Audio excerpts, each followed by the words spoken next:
It began on a quiet Tennessee farm over 200 years ago.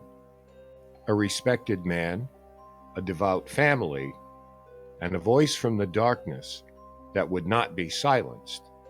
It whispered, it struck, it spoke of death, and delivered on its promise. Some say it was a curse, others a demon.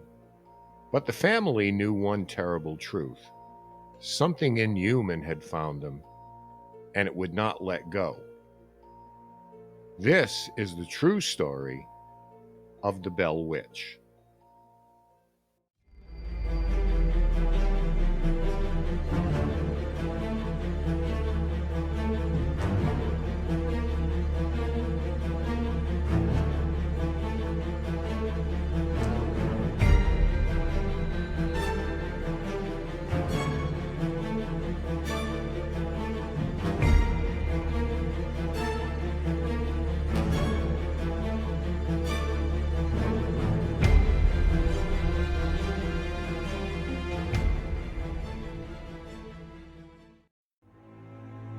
In the early 1800s, Tennessee was a frontier of forests, farmland, and small settlements. Among its settlers was John Bell, a prosperous farmer, husband to Lucy, and father of 9 children. What began as ordinary life on the Bell farm would soon turn into one of the most chilling tales in American history, a story of a mysterious entity that would come to be known as the Bell Witch. John Bell, born in 1750, had worked tirelessly to provide for his family. By the 1810s, the Bell farm was prosperous and life seemed peaceful. But around 1817, strange occurrences began to disrupt the household. While inspecting his cornfield one evening, John Bell noticed a peculiar creature sitting among the rows. Witnesses described it as having the body of a dog and the head of a rabbit, something unnaturally still and silent. Startled, John raised his rifle and fired, hitting the creature directly. However, when he approached to confirm the kill, the animal had vanished without a trace. That same night, knocking sounds began on the Bell family home, followed by scratching, gnawing, and whispers that grew louder over the following weeks. Many versions of the story mark this shooting incident as the moment the Bell Witch haunting began, suggesting that Bell had somehow provoked or awakened the entity.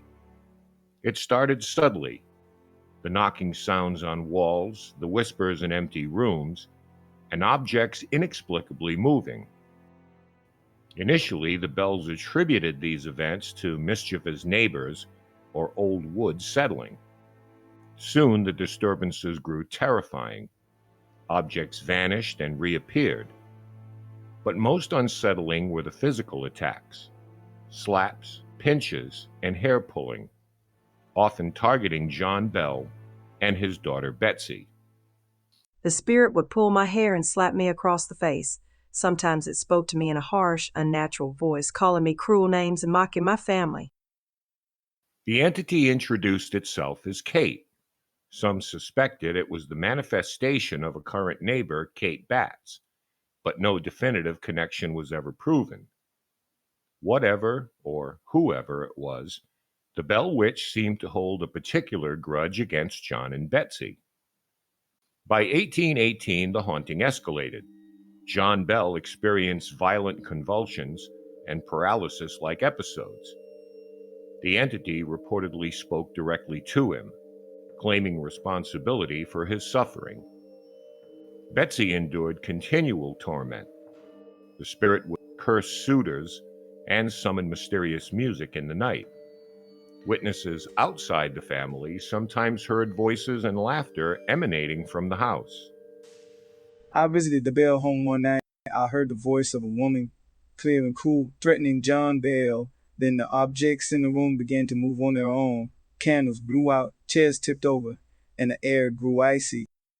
Remarkably, the Bell Witch could converse with family and visitors, answer questions, and even predict future events. including John Bell's death. The first visitors often came from nearby farms and settlements. They reported hearing strange knocks, whispers, and laughter echoing through the house. Some felt cold drafts or sudden pressure in certain rooms. Physical manifestations were also reported. Objects flying across rooms, chairs tipping over, and unseen hands scratching or pinching those present. I entered the Bell home one evening with several neighbors. At first, the air was still, but then I felt a sudden, sharp pinch on my arm. I turned to see no one there. Candles flickered violently, and a voice whispered, "Why do you doubt me?" The hair on my arm stood on end, and I can honestly say I felt pure terror. The Bell Witch spoke to visitors directly, continually mocking those who doubted her. Interestingly, some neighbors attempted to intervene. They offered prayers, performed minor exorcisms, or even tried to confront the spirit directly. These attempts were rarely successful. The Bell Witch seemed to have a will of her own, responding with mockery, threats, or even increased aggression toward the family. The visits of neighbors, while sometimes comforting, also served to further document the haunting, providing multiple independent accounts of the strange events. I came to pray and bless the home. I felt an icy hand grip my shoulder. The voice warned me not to meddle.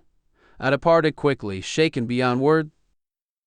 Some visitors were deeply frightened and left quickly, while others were fascinated, returning repeatedly to observe the phenomena. Guests described hearing intelligent conversation from the entity, including questions and responses. On several occasions, the Bell Witch appeared to address visitors directly, warning them of personal misfortune if they dared doubt her power. I asked the spirit who she was. The voice replied clearly, "Yes, I am Kate Batts," though the real Kate Batts lived nearby and denied having any connection. Later, I watched as objects flew across the room, narrowly missing my head. I left quickly, but I could not shake the feeling that the house was alive with some malevolent force. The entity seemed especially interested in strangers, often testing their courage. Some visitors reported being pushed or pulled by unseen forces, while others claimed objects would follow them around the room.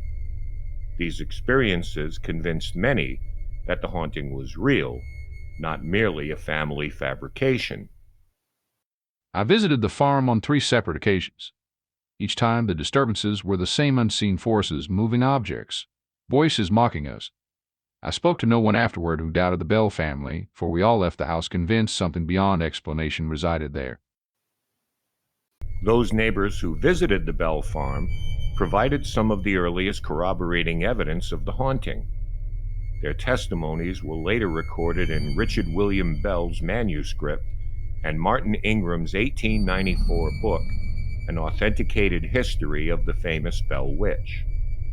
Without these accounts, the story might have remained a private family tragedy rather than becoming one of the most famous hauntings in American history.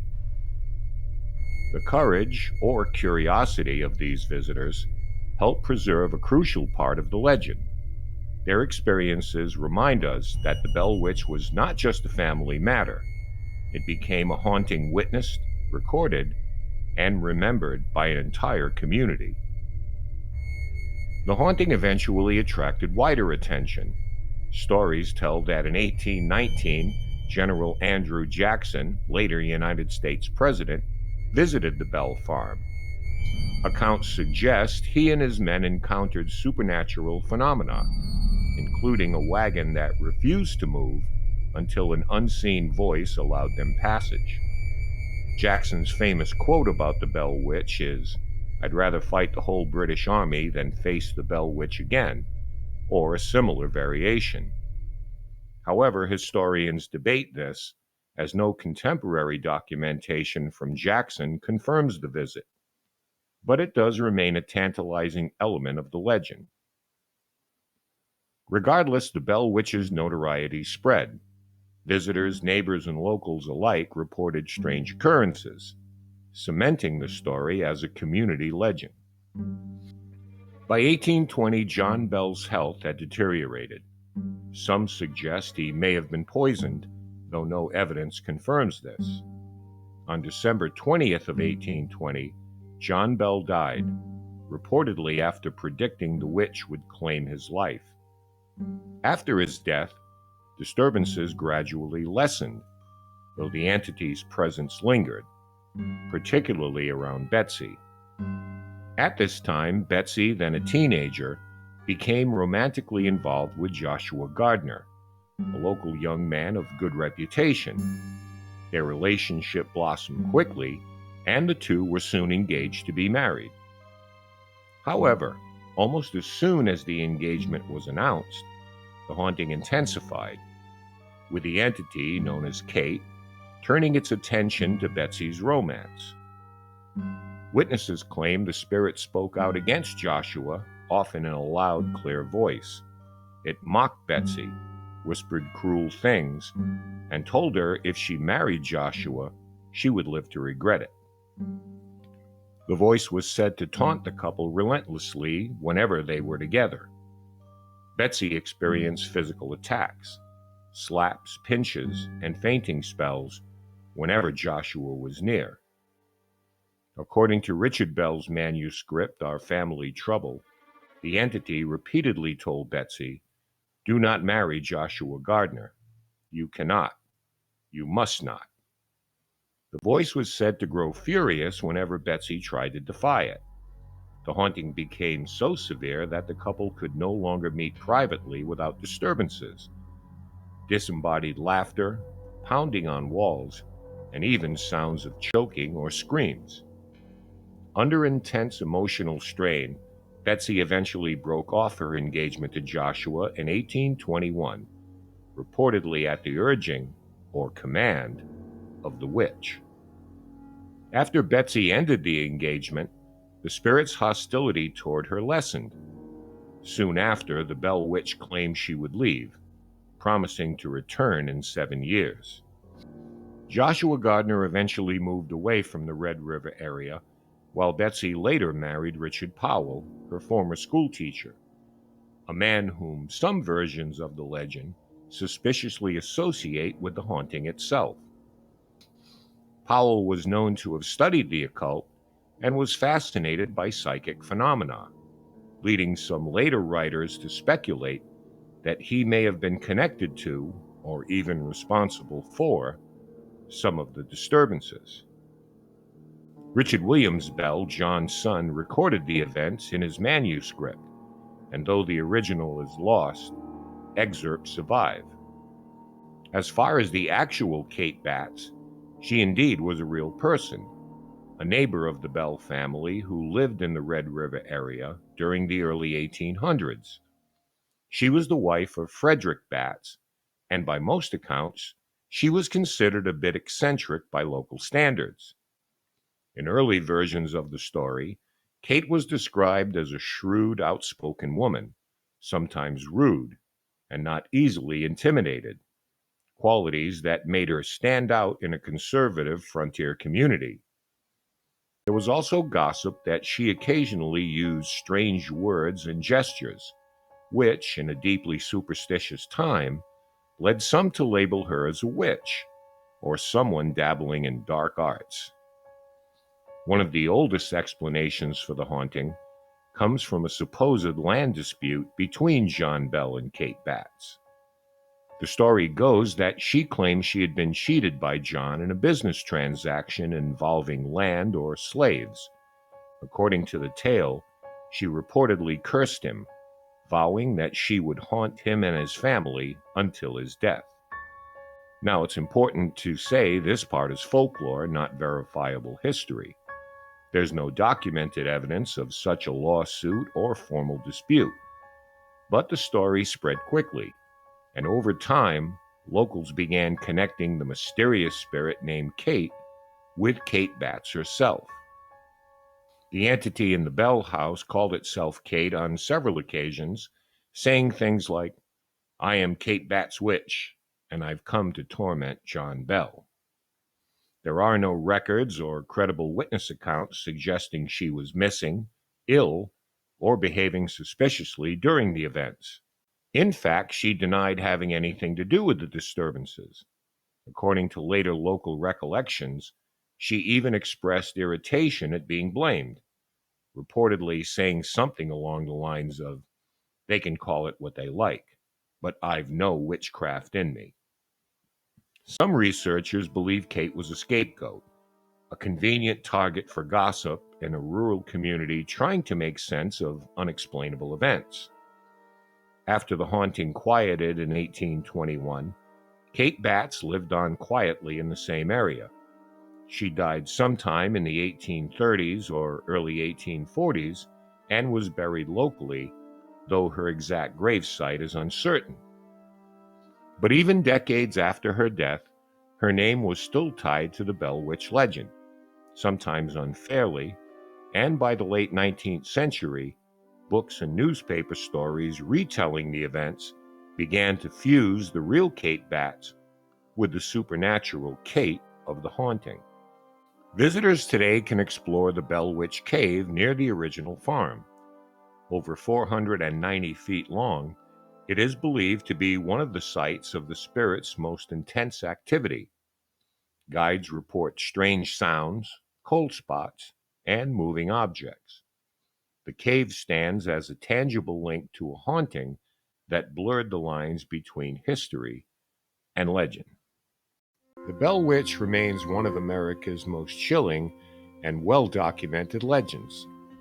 From the suffering of the Bell family to the testimony of neighbors and visitors, it combines folklore, frontier life, and an enduring mystery.